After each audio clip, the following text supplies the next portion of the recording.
Guys, top of the morning, Kish, my world. Welcome to this beautiful YouTube channel.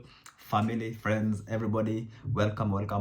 My name is Kish, for those who don't know, Kish, my world, and I am a travel vlogger from Kenya, but living in Sweden, here in Europe, and the world is my home. Yes, and in today's video, I just want to go straight to the point. I just want to talk about a new home that I found, which is the beautiful island country of Jamaica, man. Jamaica. Yeah, so I just want to give you guys a small roundup or a small brief about my tour or my travel in Jamaica that recently just ended a couple of days ago. I was in Jamaica for a good 3.5 weeks or something, almost 1 month, and it was a breathtaking and awesome experience. I'm gonna try and read some of your questions that you guys have been asking me on the internet about Jamaica, and generally, if you're curious about anything, I can try and answer more of those questions. I probably should have put out an Instagram post, just to let you guys ask me questions about it, but I think now it's too late. But anyways, I'm gonna do my best and let you guys know how it is. So let me tell you first of all about how the idea for Jamaica came about. Well, it all started in the year 2019, and that's when I had one of my good friends. She's called Michelle. We were studying in the same university here in Stockholm, and she decided to do an exchange program in Kingston. What's that university called in Kingston? University of West Indies, I think. Yeah, but she was doing an exchange program there for about 3 months, and yeah, it was in Kingston, Jamaica. So she was like gonna be there for a while, and I was like going to visit her, and I was so excited because I was going to spend some time in Kingston. We were going to go to a carnival. We were going to just have a whole heap of fun. So I bought my air ticket, I got my accommodation and everything, and I was ready to go to Jamaica. But of course, as you know, 2019, because I was traveling in January 2020, COVID struck and everything shut down. So my opportunity to go and visit the country of my dreams was shattered. Those dreams were shattered. So I couldn't make it to Jamaica at that point. I was a bit disappointed, because I was really looking forward to that trip. Everything was planned, prepared, and ready, but unfortunately, I didn't make it. And just to mention, at that point, I had no idea about YouTube. I was never a YouTuber. I never thought I would start vlogging. I was just going there because of the love of the country and the love of the people, and to visit my friend Michelle. But yeah, so unfortunately, that trip was cut short because of all those circumstances. And I was like, okay, it is what it is. And fast forward to how many years later? That's 2019. Now we're 2023, 3 years later. So that was 2020, yeah, 2023 now. I decided it's time to go back to Jamaica, man, because everything was nice and easy. And more so, I was a YouTuber. So I had planned to go either this December, this November that just passed, or early January next year, but then my good friend Dimwango came to Sweden for a visit, and she was like, yo, I'm going to Jamaica. And I was like, this must be the confirmation that actually Jamaica is the place to go. So I was like, I was actually planning to go to Jamaica, but not now. That was in September, but not now, maybe in like 2 months. So probably I'll see you there. And yeah, that's how the deal was sealed. And I decided to go at this particular point to Jamaica, land we love. So we've made it to the beach side. My first contact with the Caribbean Sea, man. I'm so excited for this one. And it's a lot of stories here, including us. So Doctor's Cave Bathing Beach Club. Look at that beautiful water, man. First day, first impressions of the beautiful Jamaica, Montego Bay, I think there's like a bar area on this side. So if you want something to eat, so let's look at the map over here. So Montego Bay, Jamaica. So this is it. This is how it looks like, the beach area, and the water is literally this blue. All right, if you're from Jamaica, tell me, have you been to Doctor's Cave Bathing Club, and what do you think about it? Yeah. I hope you have good recommendations, and I hope we came to the good one, you know, because we were going just by recommendation and Google search performances. Yeah, that is it.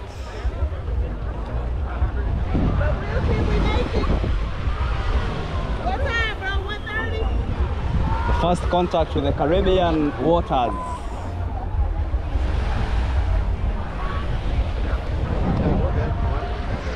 So let me just talk about getting to Jamaica. Getting to Jamaica as a Kenyan and most other African countries actually, I don't know 100%, but most of us do not require a visa to go there. So it's just you have your passport, book your flight, and boom, you have you get like your good 6 months or something, you know. So it was a smooth sailing for me. So and also being fact being that I live in Europe, it's much easier to just go there. There's a lot of direct flights from Europe. So it's a bit of a challenge for people coming from Africa, because if you're flying through Europe or America or somewhere, you might need a transit visa. So it becomes a bit of a challenge for Africans going to Jamaica. And also the same thing with Jamaicans leaving Jamaica who want to visit or explore Africa. It's a bit of a challenge because most flights pass through the UK or the US or somewhere in Germany or Amsterdam, and usually sometimes it's a problem for visas. But for me, so I had the advantage that I could just walk in and enjoy the country, you know. So that was super amazing, and I really liked that fact.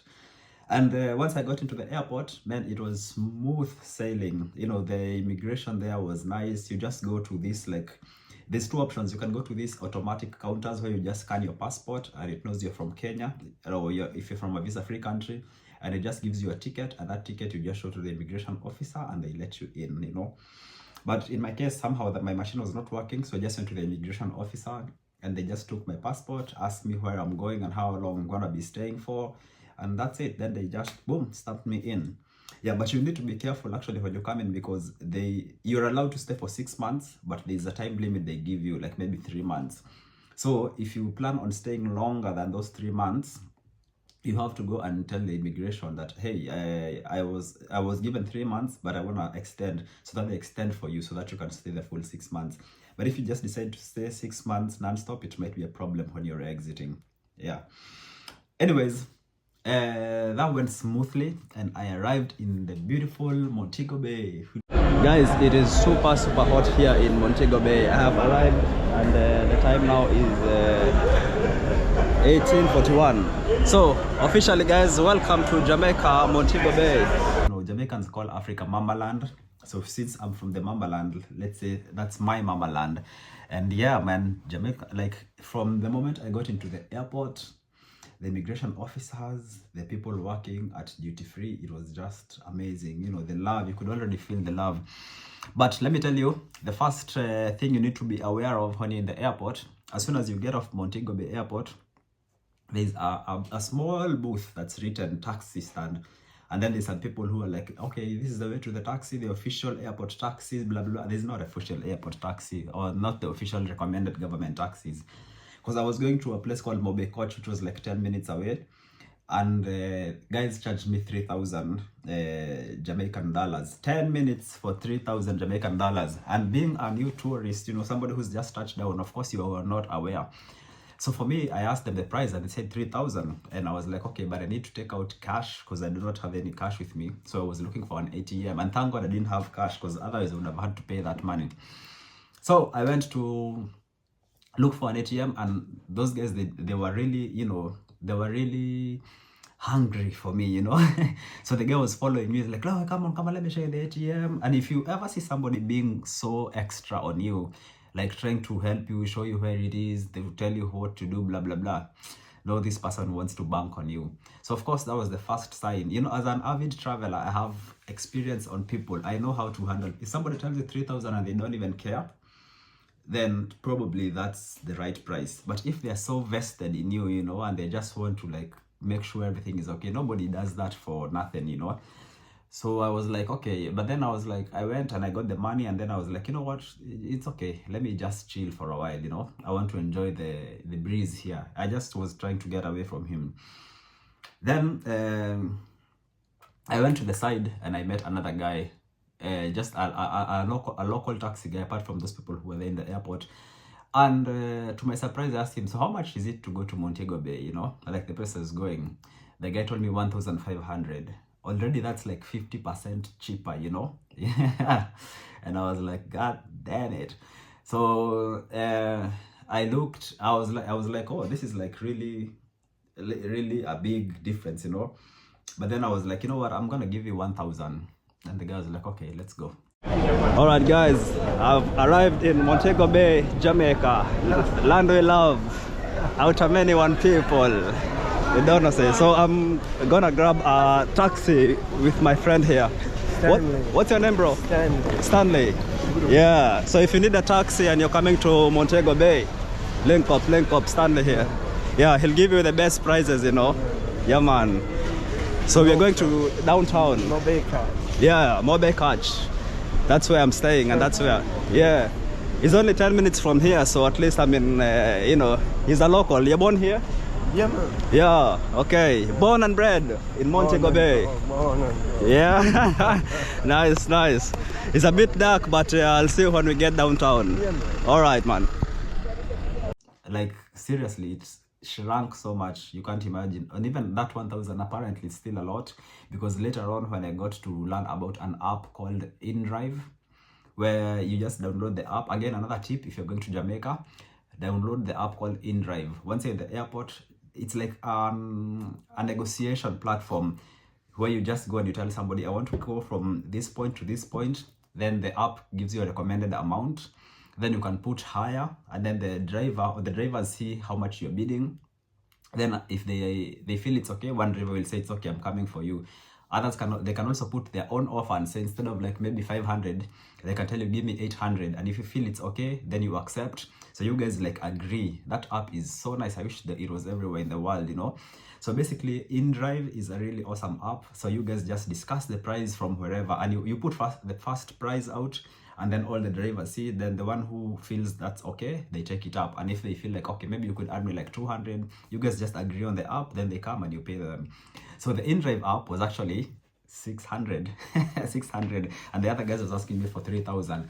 Anyways, long story short, this guy, he came, he asked me for 1,000. He drove me there, but I actually gave him 1,500 because I felt like it's already like half of the price that I got. And he was a really nice guy. And the amount of thanks he gave, man, he was so thankful. You know, some people, if you tip them, you actually feel the love, because he shows so much gratitude. Anyways, that was it. So if you're coming to Jamaica, just download InDrive. It will save you loads. Yeah, man. So what next? Let me check. All right. So now let me try and do some random questions. Like, what was my favorite food in Jamaica? Jamaica has a lot of beautiful, rich, healthy, organic food, and it's a bit difficult to say like which one. And I'm so glad, like, in the entire period I was eating just good food, you know. I only ate like junk food like maybe once or twice. Yeah, because I needed to try the KFC, which everybody was always talking about, like it's the best KFC in the world. So I did try the KFC. That's the junk food that I ate. And another one time when I couldn't find any shops, and I got like a burger, you know. Yeah, and otherwise most of the food was so good, so, you know, fresh, so sweet, tasty. The fruits, everything. The food in Jamaica is amazing. My favorite, of course, there was a lot of rice and peas everywhere. Jamaicans love rice and peas. And actually, that was one shocker.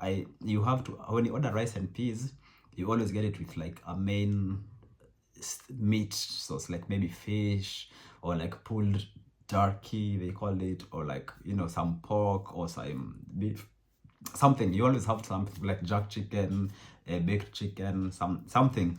And I don't eat a lot of meat, you know.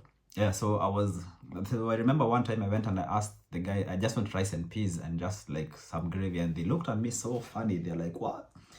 you only want rice and peas? And I was like, yes. I was like, I don't want any chicken or meat or anything. And I've never got such a weird look. But yeah, they usually eat their rice and peas with like some meat on the side, so that's a lot. But to be honest, I think I would say my favorite food must be aki and saltfish. Yeah, I think I really enjoyed that meal. I ate it, I got it made authentically from scratch, from zero, from one of my friends that I met there called Glacier. Shout out to you, Glacier. And she did an amazing job. And then I also ate it at a restaurant in the grill for breakfast. Actually, they eat it for breakfast. Me, I thought it's just an any time meal. I mean, you can eat it anytime you want, of course, but most Jamaicans eat it for breakfast, and man, that thing holds you for a long time during the day. So now I understand why they eat it, you know. So yeah, I would say aki and saltfish, which is also the national or the staple food in Jamaica. That was like one of my favorite, you know. I really enjoyed it. Yes, something else I really enjoyed were the fruits in Jamaica. Man, the fruits are so nice, you know, like fruits I've never seen before in my life, like the guinep, you know, the what is it called? Man, June plum. Yeah, the June plum. That's amazing fruit, you know. It was super nice. So I discovered some new fruits from there. They were so good. The pineapples were so tasty, you know. I didn't eat mango, man, because it was not mango season, but mango season was about to come. So probably next time when I go, I'll get a taste of the Jamaican mangoes, but I'm sure they're amazing, you know. And I love that most things are grown there. Yes, so that was like some of my favorite dishes, you know. Yeah, and then they also have a lot of fish dishes which are really well done. And then especially like how they mix them with some like curry, you know, like some curry. It's like a bit of Indian, and you know, Indian food is like my favorite food, mixed up with some Jamaican spice. You know, it was amazing. Yeah, man.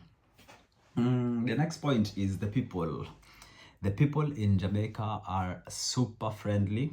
They're super, you know, amazing, you know, funny, welcoming, helpful. Like I have so much to say about the people in Jamaica. Like they were just, it was a whole new experience, you know, and I really loved it. I met so many different people randomly, because remember, I am a solo traveler, so entering into Jamaica, I literally don't know anyone, or I didn't know anyone. But it was such a pleasure to just walk and make friends, meet acquaintances, just meet random people. It was really amazing. And the people there are some of the friendliest people I've ever seen, almost as friendly as the Thai people. But I don't think anybody beats the Thai. The Thai are just on their own level, you know. Yeah. So that was a really nice thing to see and to just experience, and just, you know, just blend in together with them. And one interesting thing was that, the females in Jamaica, they're hilarious, because most of them, because when they see, because I was vlogging a lot where I was going, initially when they see the camera, and it's happened to me so many times, they see the camera, they run, they don't want to be in it, they cover their faces, they're blah blah. But if you're like, okay, and you continue doing your vlogs, then they look at you, then they're like, actually, what is, I think they something comes on them, and they get this confidence. Then they even turn the camera themselves or on you, and they start on themselves, and they start talking and speaking to it, and they become so confident, and they speak, and they give you so much information on camera, and they're not shy anymore. But initially, I would say almost 90% of the Jamaican females, not the males. The males is something different. They're not really shy, camera shy. But most of the females, I realized, if you want to have a conversation with them on camera or something, initially, just point the camera at yourself, speak to it, then they'll warm up to it, then they'll be the ones actually they will even ask you to be on camera. They'll be the ones who are telling you, you know, give me a shout out my YouTube, my Instagram, or whatever they have, you know. Yeah, so that was really amazing to see, you know. But generally, most people in Jamaica, like unlike Morocco was really difficult for me to film, because nobody wants to be on camera. A lot of people, they were so not happy with the camera on their face. But in Jamaica, it was much different. People were quite okay. Most of them were like, they don't really care. They just, you do your thing, you know. So yeah, and then they do their thing. Nobody really, you know, is so super concerned about that. So that's why it's a great also destination for YouTubers, because you can be free to film and just be yourself, you know. Yes. Security in Jamaica, man. I felt so safe wherever I was. I felt so safe. Not one moment did I feel like I'm in danger. Did I feel like there's insecurity? And remember, man, I transversed through the so-called dangerous places, through the so-called nice places, everywhere, and nowhere did I feel unsafe. Because as soon as people realize actually that you're not from there, that you're a foreigner, they give you so much love, so much respect. They treat you well. They make sure you're comfortable. You know, I never felt unsafe anywhere. You know, and I know the whole world, wherever you go, it depends on who you are and your gender. Even here in Sweden, it's very unsafe in some places, you know, if you're into those things. Like if you're into like criminal activity and illegal activity and gangs and all these things, the whole world is unsafe. But even if you go to the unsafe areas and your intention is good and you just want to meet the people and love them and talk to them and speak to them, you will always be protected and safe, because human beings are generally good people. It's only circumstances that make people act differently. But it's very slim chances that somebody will just attack you from nowhere. So I felt 100% safe in Jamaica, despite where I was. Even if I was like in the garrisons, as they call them, or in the high-end areas, I was in downtown, uptown, man, I felt really safe and happy. So Jamaica is a safe country. If you're thinking to go there, it's a very, very safe country. It's a very open country, and it's a loving people, you know. Yeah, let's go to the next one. So on to the next one. What was my favorite part in Jamaica? Yeah, man. So let me just mention the places I was. Jamaica it's a small island, but it's pretty big, you know, and it's so diverse and it's so, you know, different from end to end, coast to coast, you know. So I was in Montego Bay, of course, where I touched down. Then I went to Kingston. From Kingston, I went to South Lamar. From South Lamar, I came back to Kingston. Then I went to Port Antonio, which is in Portland. Then from Port Antonio, where did I go? I went back to Montego Bay, and then from there I went to the other side, Westmoreland, which is in the Grill. So basically I visited 5 major places, you know. And also like I had some stops, like for example in Hanover, which is in Lucia. Yeah, but of all these places, from my own experience, I must say my favorite, absolute favorite, was Negril, man. And I regret that I didn't stay in Negril longer, man, because in Negril I felt so nice, so happy. It's so beautiful. Like everything is much different. Of course, Negril is a bit more touristic. There's more tourists, and there's not really as much local contact I saw. But I wasn't there also for long, and also it's a bit more pricey as compared to the rest of Jamaica. But oh my gosh, that place is picture perfect. It's so beautiful. You know, the people there also are amazing. The craftsmen that I met, you know, the random people that I met in the streets and in the restaurants. Rick's Cafe, oh, the best thing you'll ever see, man. The best, you know. And I really wish I had explored more of Negril and Westmoreland in general, you know. But unfortunately, I only had the last few days to be there. So at least now, you know, this is like a maiden trip. In your maiden trip, you don't really know much. You don't know how the currency works. You don't know how the telephony works. You don't know, you know, accommodations. You don't know where your most connections will come from. You don't know a lot of people. All of these things, factors to consider. But that was my maiden trip. I'm definitely going to be back in Jamaica, and now I'm gonna be like an OG, you know. I'm gonna be the one who is even telling people how to go from point A to point B. But definitely I'm gonna spend more time in Westmoreland, Yeah, that is where the grill is, and just explore it more in depth, you know, and take more time to be there.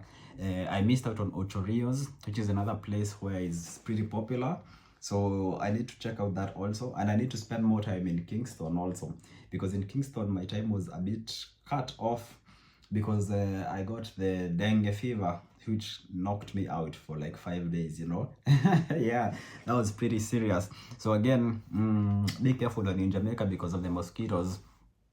I think they like foreigner blood. So I got bit by some, and you know, there's not really much you can do. And the good thing is, I don't know if it's true, but somebody told me if you get dengue, like that one strain, then you're immune for life unless you get a different strain. So I don't know, if you're from Jamaica, let me know, is it true that you get the strain? Also, I learned a secret.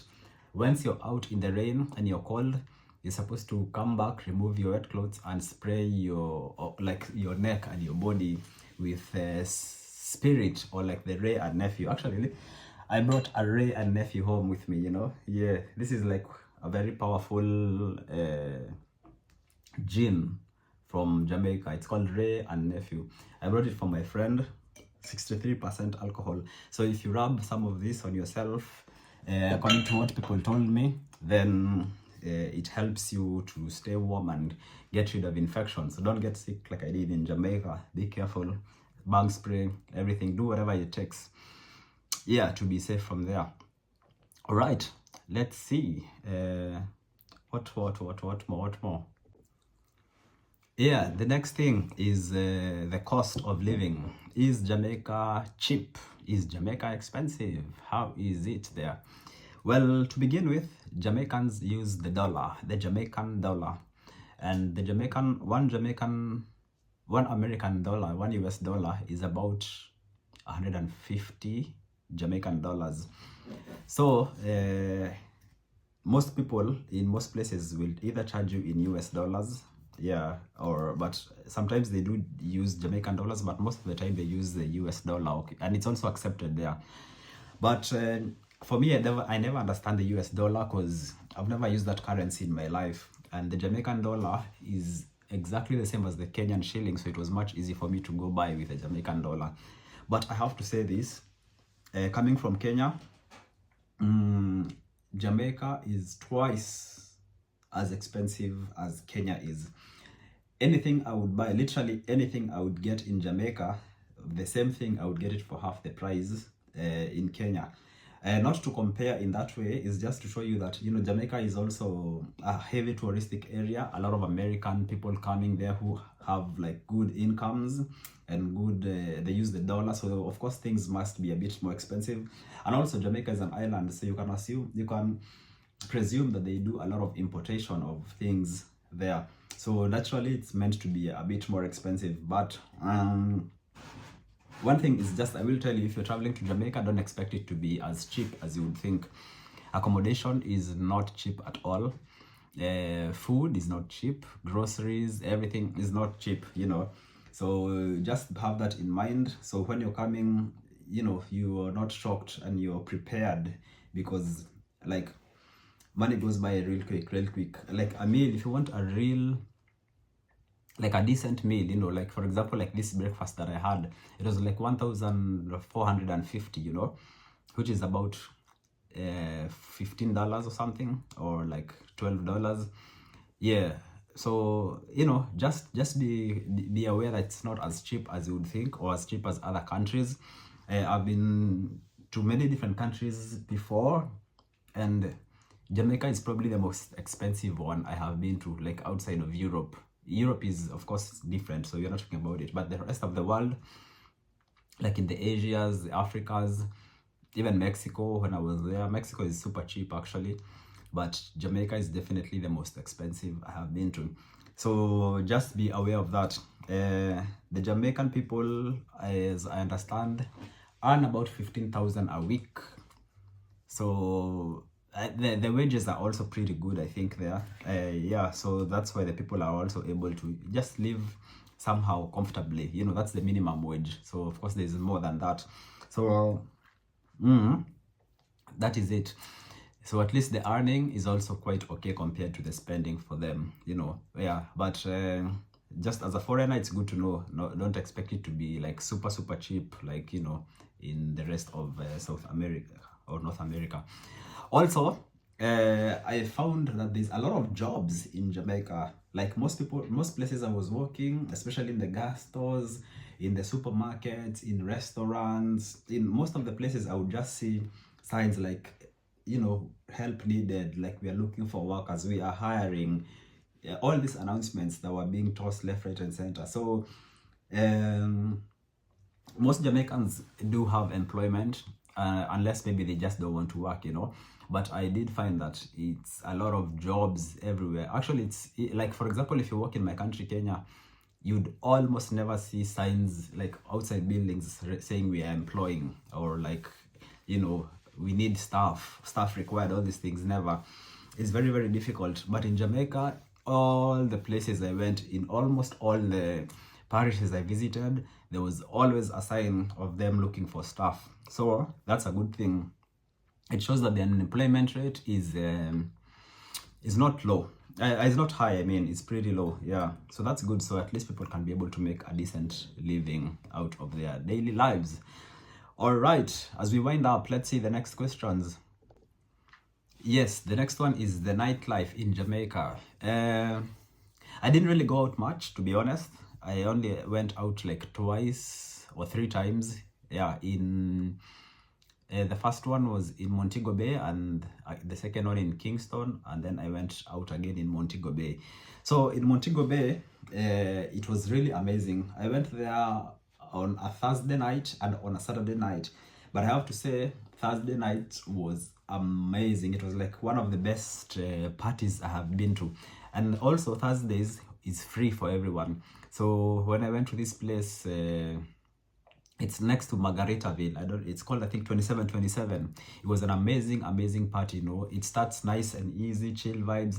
Then later on, like the Jamaicans came in and they were doing this dancing. It's like competition, but it's not competition, but they were just challenges and they were dancing with each other.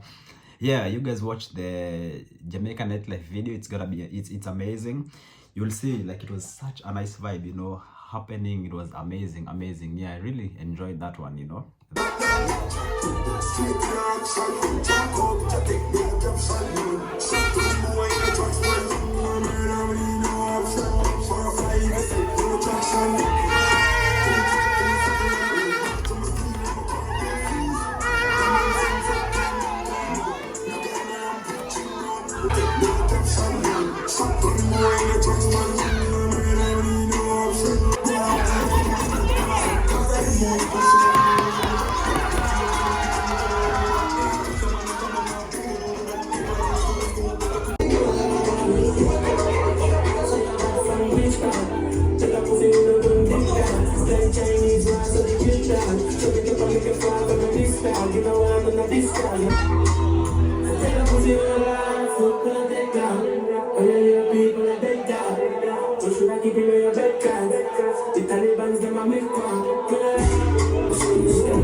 That Thursday night, it was one of the best nightlifes I've ever been to.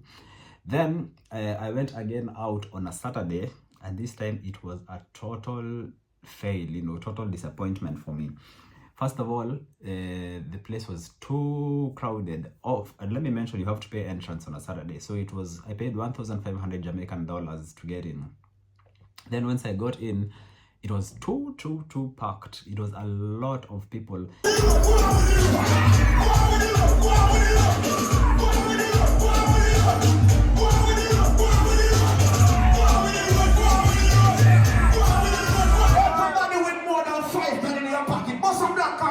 So you could barely move, there's barely no place to dance, you know.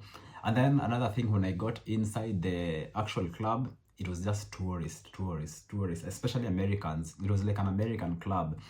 And basically, the whole Jamaican vibe that we had on the Thursday was definitely gone. It was very different.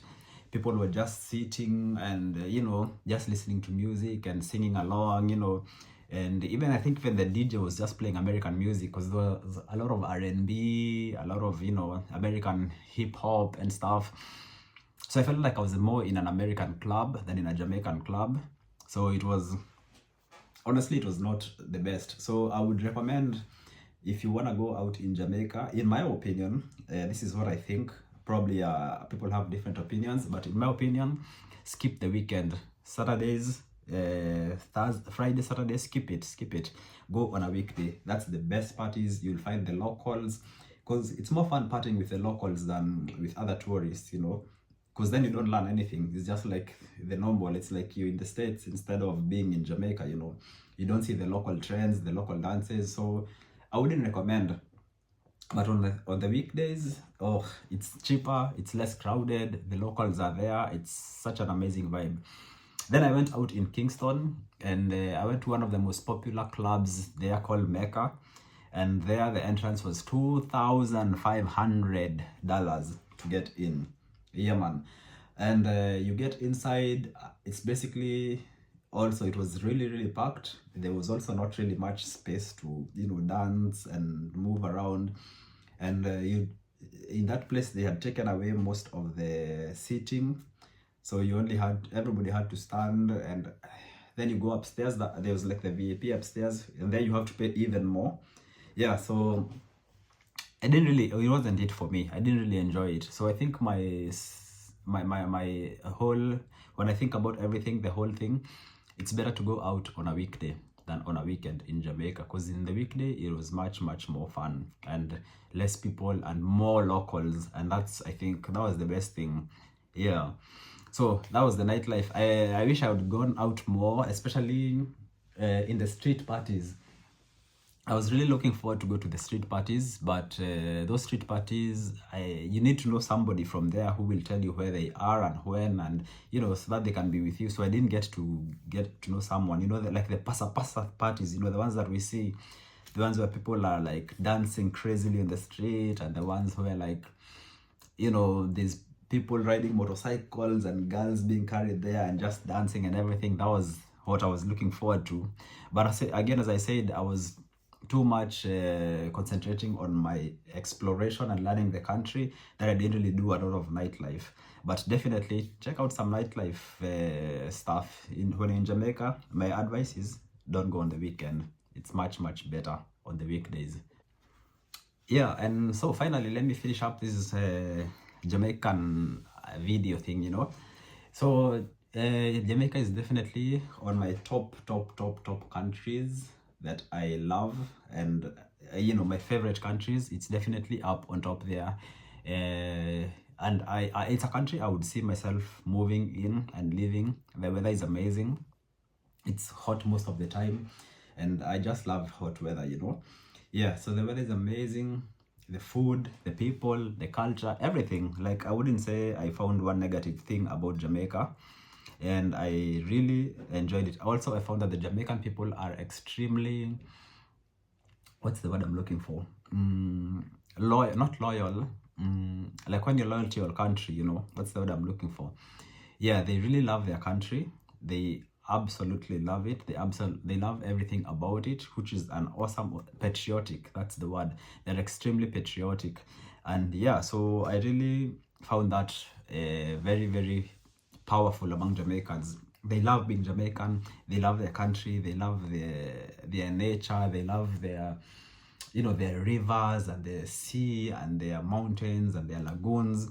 So yeah, that's one thing I realized, probably not in the best way, because sometimes, like, I made a few grammatical errors, or a few errors in the way I call some places, you know, and you could see them coming out guns blazing. But in general, it just goes to show you how much they love their country. But in general, Jamaicans are some of the best people in the world. I love that country, and I can't wait to go back for a longer stay. Yes, and I would definitely see myself moving there, because it would be, it's one of those countries where you're just happy. You wake up happy, you go to sleep happy, everything is just nice, the people are happy. So 100%, if you're watching this video, I recommend, and you've been thinking about going to Jamaica for a while, I recommend go. You will love it. You will not regret anything about it. You will feel at home, you will feel welcomed, you will feel safe and protected. So definitely make your way there. Yeah, Kish, my world. So this has been my long, short summary about my travel in Jamaica, land we love. And I love the motto, it's like out of many, one people, because for real, you could see different people there, who are ethnic Jamaicans. There's like white Jamaicans, Indian Jamaicans, Chinese Jamaicans, white Jamaicans, black Jamaicans, everything. It's like a mixture of everything, and it was out of many, one people. Yeah, you could definitely feel it. So Kish, my world, thank you for watching this video. Thank you for all the love, support, for all people who's liking, sharing, commenting, just showing me love on this space. All my new followers, man, especially the Jamaican ones, welcome on board Kish My World for wonderful adventures. Thank you to all the people watching from the diaspora, my country people from Kenya. Thank you everyone. And I hope we see each other in the next adventure. Yeah, remember, my next adventure after the next one is I'm gonna be heading to Africa, and I will be driving from France to Kenya. That's gonna be amazing. So make sure you keep it locked. All right, Toppa the morning, Kish My World. See you in the next one.